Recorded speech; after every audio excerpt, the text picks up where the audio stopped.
Bonsoir à toutes, bonsoir à tous et bonsoir Jacques. Bonsoir David. Jacques Richard, comment ça va? Mais ça va très très bien, d'autant mieux que je suis ici. Oui, pas trop froid, j'entends votre voix que vous avez un peu froid, il y a de la neige dehors quand même. Oui, j'ai un peu froid, j'ai un peu la gorge enrouée. Ouais. Mais bon. Gardez votre pull. Hein. On va parler de Jeanne en personne, ça c'est un très beau livre qui est sorti déjà en octobre, mais c'est voilà. sorti, oui, c'est ça, au début octobre. À l'automne, mais on peut encore en parler, vous êtes d'accord? Hein. Oh oui, Voilà. Et plutôt. de 1951, c'est aux éditions La Miroir. On va en parler avant ça. Trois petites questions, c'est une tradition dans cette émission. Vous me répondez un peu du tac au tac. Jacques, si vous étiez un livre, vous seriez quoi? Le mépris. Ah oui, de Moravia, pourquoi? De Moravia. Mais pas parce que c'est un, comme disait Godard, pas parce que c'est un super bouquin, mais parce qu'il a touché quelque chose dans la relation homme-femme qui, moi, me touche énormément et que Godard a très très bien transcrit dans son film avec notre chère Brigitte Bardot. Chère Brigitte Bardot, on pense à elle en ce moment, c'était son enterrement hier. Si vous étiez une peinture, je dis ça parce que vous êtes peintre aussi. Oui, oui. Je choisirais une peinture de Francis Bacon. D'accord, c'est torturé ça quand même. Comment? C'est un peu torturé quand même ça, non? Moi aussi. C'est pas sa série des papes peut-être? Non, pas nécessairement. Sweeney Agonist. D'accord. Voilà, c'est un tableau que j'aime énormément. Bon, on ira voir sur Internet. Et si vous étiez un mot de la langue française? Toi. Moi? Non, pas toi. Ah, enfin, si tu veux, David. Donc toi en général, quoi. L'autre. Toi. L'autre. Voilà, ouais. l'autre. C'est très beau ça. On ne me l'a pas encore fait ce mot-là. Il est très beau. On va parler en tout cas de Jeanne en personne de 1951. C'est aux éditions La Miroir et vous êtes l'invité Jacques de LCR ce soir.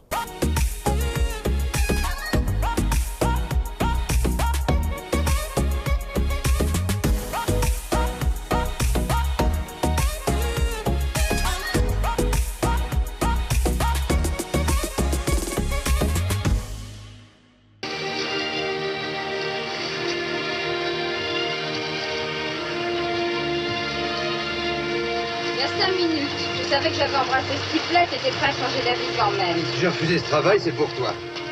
C'est à cause de toi pour que tu changes d'avis sur moi. Ne me touche pas. Je ne t'aime plus. Il est impossible que je t'aime de nouveau. Même si je refuse, tu continueras de me mépriser? Oui, je continuerai. Pourquoi? Ben, dis-moi pourquoi, Camille, il y a bien une raison. La raison, c'est toi. Comment moi? Je sais pas, moi. Tu es pas un homme. De toute façon, c'est trop tard. Pourquoi tu me méprises, demande Paul. De toute façon, c'est trop tard, lui répond Camille. Vous parliez tout à l'heure du mépris. Camille, Brigitte Bardot, Paul, Michel Piccoli, qui aurait eu 100 ans là. Je ne sais pas si vous avez vu, c'est son anniversaire de Non, j'ai pas vu ça. Centenaire. Le mystère de Camille. Dans le mépris de Godard d'après Moravia, vous en parliez juste en début d'émission, c'est un hasard d'ailleurs, moi je n'avais pas prévu ça, il n'y a peut-être pas de hasard, vous allez me dire, peut-être que j'ai bien senti Jeanne. J'ai revu le mépris la semaine passée, donc voilà. Ouais. Je parle de ça parce que le mystère qui enrobe Camille, c'est aussi le mystère, je trouve, qui enrobe votre Jeanne, votre personnage, peut-être Gilles aussi d'ailleurs. On n'arrive jamais à capter ces deux personnages. C'est voulu évidemment. Qu'est-ce que vous cherchez là-dedans? Ben, je ne cherche pas autre chose qu'à essayer de dire que, que l'autre nous échappe toujours, qu'il est, on le croit transparent, il est opaque, on le voit comme opaque et donc on se détourne alors qu'il par moments il est transparent, on croit qu'il est là et il n'y est pas. Pourquoi tu n'es pas là? Tu n'écoutes jamais ce que je dis, des choses comme ça. Et pour finir, je le dis quelque part ailleurs, ce qu'il y a de plus certain dans la réalité, pour moi, c'est l'absence. Ah ouais. Voilà, ça au moins, on est sûr que la personne n'est pas là. En tout cas, quand elle est là, on n'est pas trop sûr. Il y a un jeu de mots dans le titre de votre livre, Jeanne en personne. Parce que personne, c'est un mot incroyable en fait, parce que personne, ça veut dire une personne, donc une présence, mais ça veut dire aussi une absence quand on dit il n'y a personne. Voilà, dire par exemple je ne suis personne ou il y a personne, des choses comme ça. Il n'y a pas quelqu'un qui est là, mais c'est de ça qu'il s'agit bien sûr. Il y a quel mot quand même, quel mot, c'est incroyable. Oui, c'est un mot extraordinaire. Oui. Il y a quelqu'un qui est Liberski en l'occurrence, qui m'a dit mais en fait c'est Jeanne Nobody. C'est exactement ça. Voilà. C'est pas que ça, mais c'est ça aussi, c'est ambivalent, disons. Alors cette Jeanne, on ne sait pas qui elle est, on ne sait pas si elle est réelle, on ne sait pas si c'est un fantasme de Gilles ou même un fantasme de vous, un fantasme de l'écrivain. Est-ce qu'elle a existé ou pas? Même est-ce qu'elle est meurtrière ou pas? Ça va loin quand même. Oui, oui.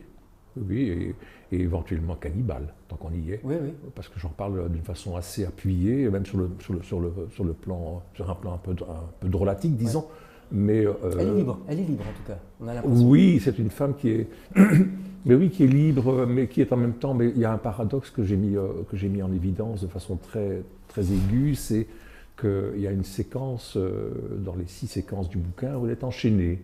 Ouais. Ce qui ne veut pas dire qu'elle n'est pas libre pour autant.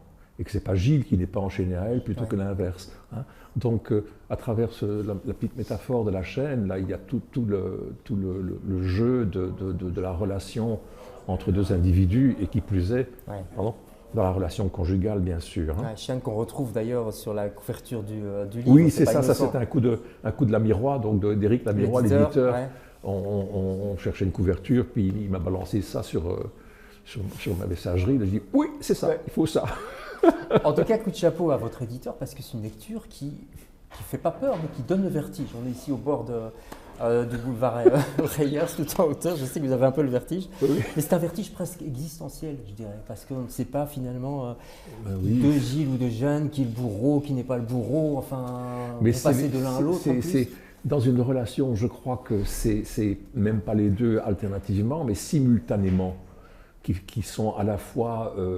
comment dire, torturé et tortureur, aimé et aimant, tout ça se superpose, personne n'est d'une seule pièce, hein, et je crois quand même, je pense que dans une relation, quelle qu'elle soit, il y a toujours un moment où l'autre nous fait mal. Ouais. Voilà. Hein, et on fait mal à l'autre, mais ça on ne veut pas l'admettre en général, on dit mais non, mais alors que c'est mais oui. Quand on comprend, c'est trop tard parfois. Ou quand on comprend, c'est trop tard, voilà, exactement. Ouais. Voilà. Et alors, donc il y a toujours cette inquiétude de sa propre existence, de sa propre présence qui revient cycliquement, en tout cas dans mon bouquin, mais dans la vie, des questions de la vie aussi. Hein. Bien sûr. Ce qui est important aussi, c'est le corps, la présence du corps, parce que c'est très sensuel aussi, je trouve, ce livre. On pense d'ailleurs moi j'ai pensé, je ne sais pas vous, mais aux femmes peintes par Delvaux, par exemple, qui sont un peu évanescentes, comme ça. Vous voyez, ces femmes nues dans les gares, où on les sent un petit peu spectrales, elles sont là et pas là. Oui, j'irais plutôt chez l'autre Delvaux, André. Bien sûr, évidemment. Ou chez lui, un soir en train, tout ça. Oui, c'est ça, un soir en train, ou d'autres, ou même Belle, qui est dans la présence est peut-être plus immédiate, mais qui est tout aussi ambiguë. Ouais. Hein, c'est parce que je pensais à la nudité, parce qu'il y a une forme de nudité aussi, mais même une nudité sociale dans vos personnages. Ouais. Oui. C'est important ce dépouillement pour vous? Oui, tout à fait. Hein.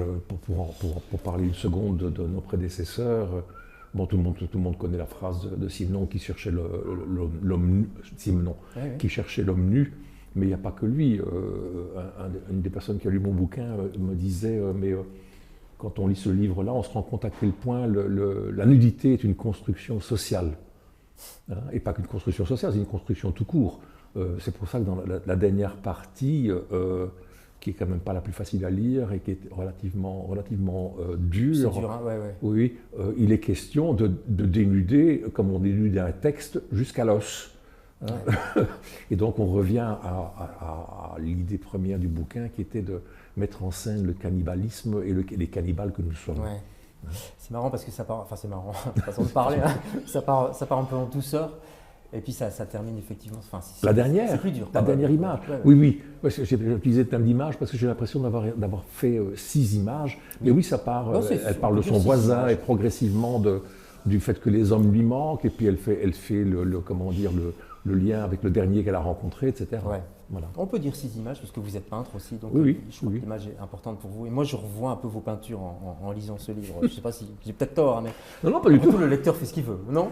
Exactement. Et la lectrice. Quand on a mis le dernier point, ça n'appartient plus à l'écrivain. Dernier point aussi pour 1951, ça sort, ça vient de sortir plus ou moins. Oui. C'est plus petit, plus court, mais très dense.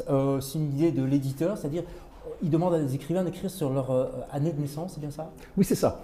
Donc 1951, c'est l'année de ma naissance. Ouais. Voilà. Bah, ça arrive. Hein. Ça arrive. Plutôt, on y arrive, espérons que tout le monde puisse y arriver au moins. Voilà. Et donc, il demande à chaque écrivain qu'il sollicite d'écrire quelque chose dont 1951 sur le sujet, enfin, dans l'année de sa naissance sur le sujet. Donc, bon, j'ai commencé en me disant, je me souviens très bien de l'année 1951. Bien sûr, puisque vous êtes né. On se souvient très bien du jour de l'année. Voilà, je me souviens très très bien de l'année 1951. Je me suis quand même dit, allez, il nous parle de Bruxelles, c'est une plongée dans le Bruxelles de 51. Il y a encore des gravats d'ailleurs, parce que la guerre n'est pas très loin, vous parlez de tout ça. Oui, mais c'est imaginaire, parce que vous êtes né à Bruxelles, mais vous avez grandi en Algérie, ou j'ai rêvé? Oui, je suis parti en Algérie dans très très bas âge, et j'y ai grandi jusqu'en 1960, où je suis revenu ici la veille du jour où ma femme est née. D'accord, ok. Voilà, c'est intéressant. Donc, mais il y a quelque chose, on a l'impression que vous étiez dans les rues de Bruxelles à ce moment-là. On vous voit manger des frites au-dessus du Botanique, traîner. À la friterie au-dessus du Botanique, c'est quand on allait au bain de Saint-Josse quand j'étais petit. On caillait en hiver, donc on revenait. Et il y avait le marchand de frites, le frite-côte comme on disait là, et alors on se prenait une frite avant de prendre le 14 pour revenir à Jette. Mais vous êtes amusé parce qu'il y a plein de petits signes, quand on est belge, on les reconnaît. La première femme s'appelle Madeleine, et à un moment Madeleine… n'arrive pas. Elle n'arrive pas, Madeleine n'arrive pas, c'est Brel évidemment. Il y a tout ça. Oui. La belgitude, ça veut dire quoi pour vous? Oh, ça veut dire quelque chose qu'on doit préserver toutes nos forces. Ah oui? Oui, bien sûr. Hein. Ça veut dire quelque chose qui me rend très heureux, bien que je sois français. J'ai vécu toute ma vie ici et Bruxelles, pour moi, c'est un grand amour. Hein. Je le disais hors antenne, mais parce qu'on est encore, comment dire, terriblement humain ici, terriblement par rapport à d'autres endroits de l'Europe ou du monde. On peut encore se parler dans la rue, on peut encore s'adresser la parole comme si on se connaissait, sans même se dire bonjour, je suis, etc. Vous ne savez pas si, etc. On peut faire ça ici. On peut serrer la pince au Premier ministre ici à Bruxelles. Moi, je l'ai fait. J'ai serré la pince à le terme. Oui, bien sûr. D'accord. Okay. Non, pas de Weber. Oui, c'est ça. Ah, je le tiens. D'accord. Okay. Allez, en tout cas, on a envie de vous serrer la pince pour ces deux très beaux livres qui sortent, qui sont en tout cas chez les bons libraires. Jeanne en personne, magnifique titre, précipitez-vous sur ce livre. Et puis 1951, on peut prendre les deux, on peut faire un package. Oui. 1951, on ne le trouve pas nécessairement en librairie, parce que c'est tout petit et que ça se disperse dans les rayons, tout. Mais il est tout à fait disponible, évidemment, chez L'Ami Roi. Le site est très bien fait, très clair. L'Ami Roi avec un Y. Oui, L'Ami Roi, oui. Merci. Avec plaisir. Et bonne continuation. Et merci beaucoup. Ailleurs, nous, on se retrouve mais à vous aussi, bon courage pour la suite. C'est gentil. Nous, on se retrouve demain, en tout cas, avec d'autres invités. Bonsoir.